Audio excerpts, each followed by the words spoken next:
मेहनत करने से डरो मत।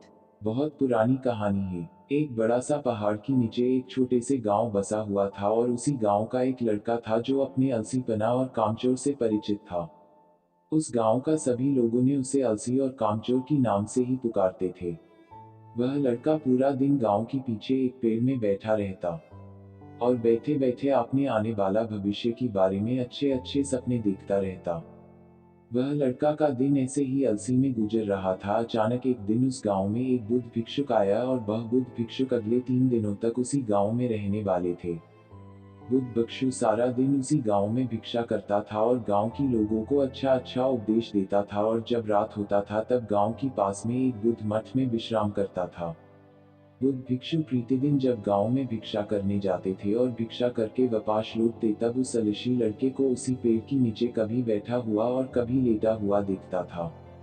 बुद्ध भिक्षु लगातार 2 दिन वह लड़का को उसी पेड़ के नीचे उसी हालत में देखा। ये देखने के बाद बुद्ध भिक्षु समझ गए थे कि वह लड़का मानसिक अलसी का गोलम बन चुका है।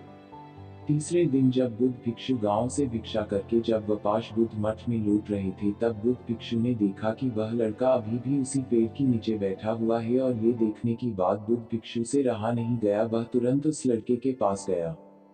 बुद्ध भिक्षु ने उस लड़के से कहा, बेटा तुम्हारे लिए मेरे पास एक छोटा सा काम है। मैं चाहता हूँ तुम उस पहाड़ी की चोटी तक जाओ और वहां से मेरे लिए एक पंख लेकर आओ। वह लड़के ने बैठे बैठे अपनी गर्दन घुमा के और उस पहाड़ की ऊंची चोटी की तरफ देखा और उसके बाद बुद्ध भिक्षु से कहा, ये काम मुझसे नहीं हो पाएगा क्योंकि वहां तक जाने के लिए मुझ में उतना ताकत नहीं है।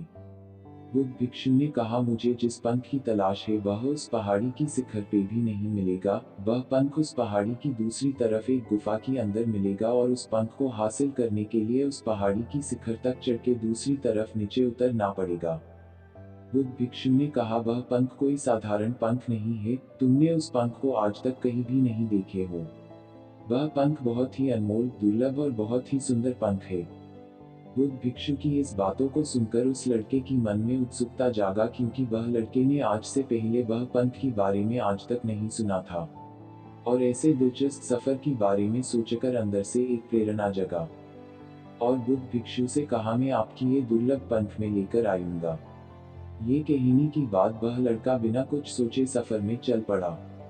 वह सफर बहुत ही कठिन था क्योंकि पहाड़ी की रास्ते की उतर चढ़ाव में वह लड़का जल्दी ही थकने लगा। वह लड़के की सांसें फूलने लगी और शरीर से काफी पसीना बहने लगा। लेकिन वह हार नहीं मानी, वह पहाड़ी की ऊपर चढ़ता ही गया।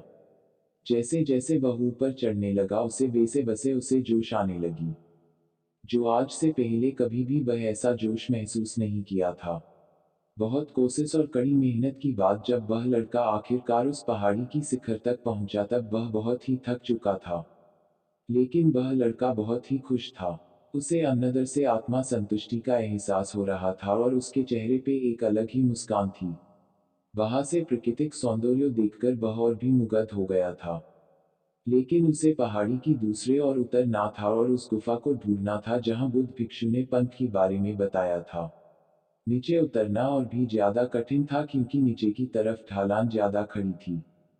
पहाड़ी में चढ़ने की वक्त वह लड़का बहुत बार लड़खड़ाया और गिरा भी था, इसलिए उसके के अंदर एक डर भी था। लेकिन वह बुद्ध भिक्षु को पंथ लाने की वादा जो किया था, इसकी वजह से बहुत कोशिश और कड़ी मेहनत की बाद आखिर वह उस गुफा में पहुंच ही गया। जब वह गुफा में पहुंचा तो देखा कि वह पंथ गुफा के अंदर ही पड़ा हुआ है, जो गुफा में आरहा रोशनी से चमक रहा था। वह पंख को अपने हाथों में लिया और पंख की सुंदरता को देखकर आश्चर्य हो गया, क्योंकि वह ऐसा पंख आज तक नहीं देखा था। वह काफी देर तक उस पंख को देखता रहा और अचानक उसे याद आया उसे इसे वापस भी जाना है। वह पूरी तरह से थक चुका था।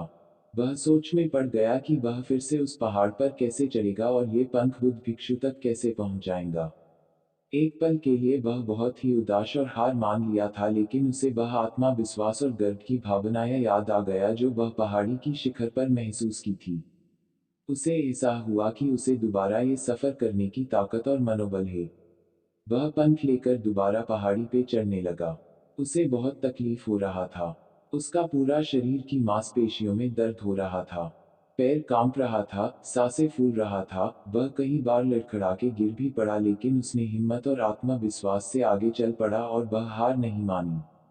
बहुत कोशिश और कड़ी मेहनत की बाद जब वह बुद्ध भिक्षुक के पास पहुंचा और हाथों में उस पंख को रखा तो उसको बहुत ही खुशी हुआ। उसे संतुष्टि था कि वह आज अलसी को खत्म करके एक महत्वपूर्ण काम करके दिखाया। उसकी चेहरे रौनक और खुशी देखकर बुद्ध भिक्षु ने कहा, मैं तुम्हारी सफलता में बहुत ही खुश हूँ। आज तुमने तुम्हारी जीवन का एक बहुत ही महत्वपूर्ण काम सीखा है और आलसी बहुत बुरी चीज है जिसे स्वीकार करना नहीं चाहिए। आलसी एक आदत है जो इंसान की मानसिकता को ऊपर हावी होता है, उसे दूर करना होगा।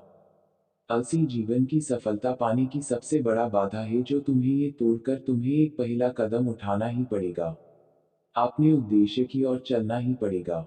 और तब तक चलना पड़ेगा जब तक तुम अपने लक्ष्य को पूरा नहीं कर लेते।